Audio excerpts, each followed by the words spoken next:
Hello, my friends, and welcome back. Thank you very much for being with me again today. Well. Very interesting article.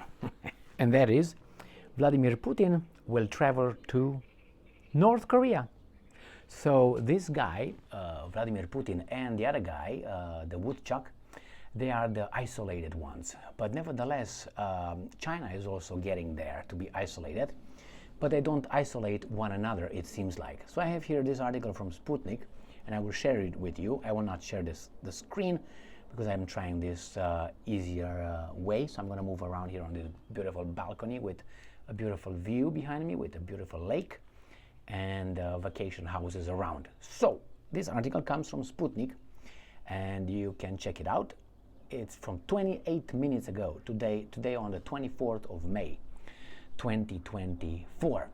Putin preparing to visit North Korea, the Kremlin says, and I believe them. It's a Putin. It's a picture with the woodchuck, probably when he was last time visited, or maybe when he was prime minister. I'm talking about Putin. So, North Korean leader Kim Jong-un / the woodchuck visited Russia in September 2023. On September 13, Russian President Vladimir Putin held talks with him at the Vostochny Space Center. These guys are together, and these guys here cannot stop them. Hey, what are you doing? What's going on? All right. Russian President Vladimir Putin has a valid invitation to pay an official visit to North Korea. Such a visit is being prepared. What is that? Russian presidential spokesman Dmitry Peskov said. I lost track over there. In September 2023, Kim Jong-un visited Russia and invited Putin to North Korea. At the time, Peskov said the president gratefully, quote-unquote, accepted the invitation. A series of high-level bilateral exchange followed, including visits by Russian Foreign Minister Sergei Lavrov to North Korea in October, and North Korean Foreign Minister Cho Son-hui to Russia in January. In January, Peskov said that Putin's visit to North Korea could take place in the foreseeable future. Putin last visited North Korea in 2000 when he met Kim Jong-un's father, Kim Jong-il, in Pyongyang. Okay, well, we got that covered. So, what could that mean? Well, obviously it means that he's going to travel there, right? That's the first thing. The other thing is the isolated are not isolated. Actually, the guys who isolate themselves are the Western countries by trying to isolate the rest of the world from them. This is imbecilic. I said this many times before. So it's like you go to a party, and you go to that little party with another, let's say, 3 guys. At the party, let's say there's about 193 people.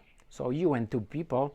Oh no, you and let's say 30 more. So you're gonna be like say 30 more countries. So you're 30 countries who show up at the party and they say, you know what, guys, we're gonna isolate all of you.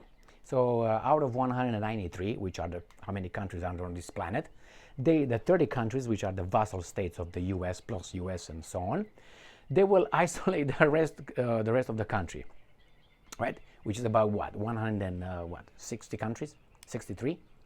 So who's isolating? The 30 are isolating themselves from the rest of 160, or the 160 isolated from the 30? Which one is it? I mean, really, it's clear these guys are just garbage. So it's not such a thing as isolation in this case. Remember when Putin said, "Oh, these guys try to isolate me." Russia. He said, look at the map of Russia. Russia is such a big country. How can you isolate it on the global scale? I mean, not only that, but there's other countries that try to obviously get away from the Al Capone's plantation, and North Korea is one that is very eager beaver to get the hell out. Why? Because of the sanctions imposed by United States of America and by United Nations as well. You know, because it was pushed by certain people, and now it seems like Russia needs them because you know what? Now it's time for, how do you call that? You subscribe to our club. And North Korea will be part of China, Russia, India, Brazil, South Africa, I don't know if I'm saying India, club, and it's going to happen. You also will have Saudi Arabia. You're going to have probably Turkey. You will have Venezuela. Venezuela wants to be part of BRICS. You're going to have Iran, obviously, and you're going to have many other countries. So this isolation, and remember, the BRICS, the economic organization, is almost bigger, if I remember correctly, or almost the same as the G7 economic output, and is growing. So they will take over, and they all have nuclear weapons. Not all. Some of them have nuclear weapons. China's economy is right there. Russia's resources are right there. So what are they going to do? Well, try to destroy them, obviously. So obviously the woodchuck wants to be part of a club, because if it's going to be part of a club, it's going to be protected from the plantation, from Al Capone and company. And who wouldn't want to do that? I mean, put yourself, let's say you're a bad dude and you're not strong enough because the good dudes are bigger than you and stronger. And all of a sudden you have other bad dudes over there that say, you know what, if you join us, we're going to defend you all together against the good dudes. Wouldn't you do that? Of course you would do that. I mean, it's retarded to think that you would not do that unless you become a good dude. And you want to become a good dude? You know what good dude implies? Implies that you will participate to whatever intervention the biggest good dude will do, wherever, and it's going to give you some crumbs, or it's going to leave you alone. That's it. These are your perks, my friends. These are your perks.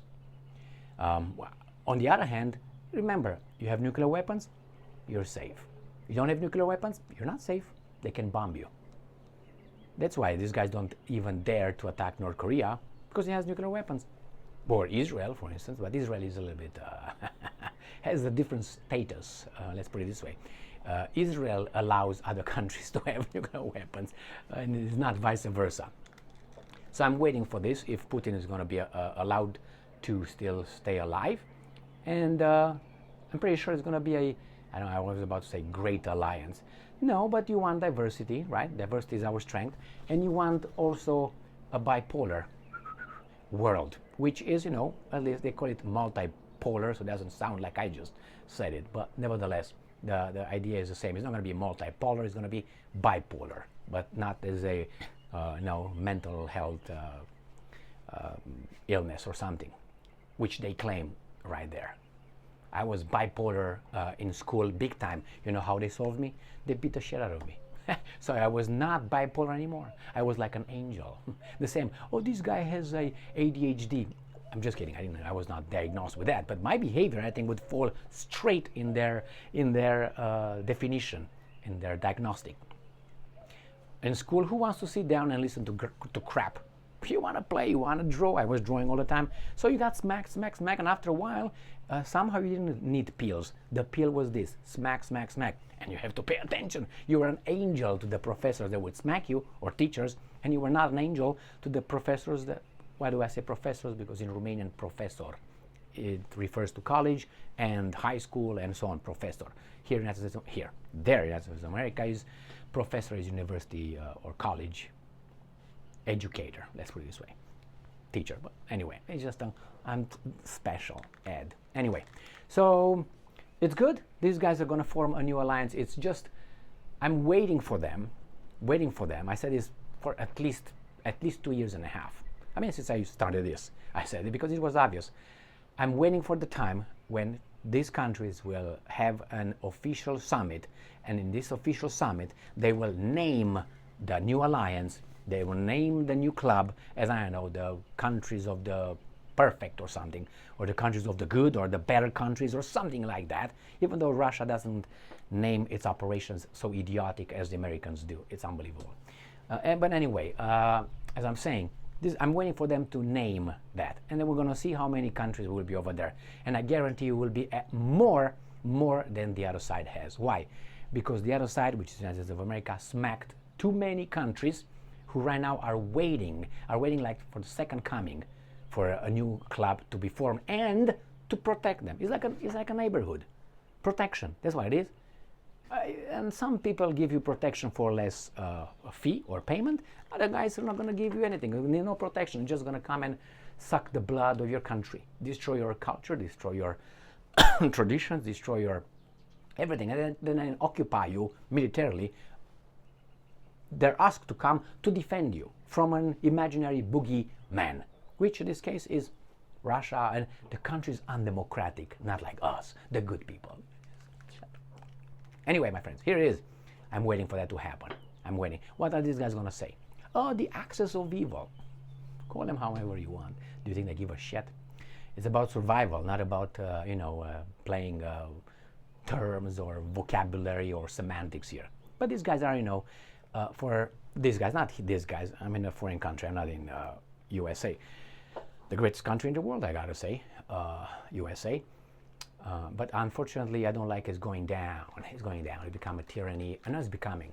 It's very obvious. It's a strange kind of democracy and freedom and blah, blah, blah, independent country. And anyway, so here is my friends. We'll see. We'll see. I'm waiting for that summit. Thank you very much for being with me again today. Stay strong, stay smart, look for the truth, and be just.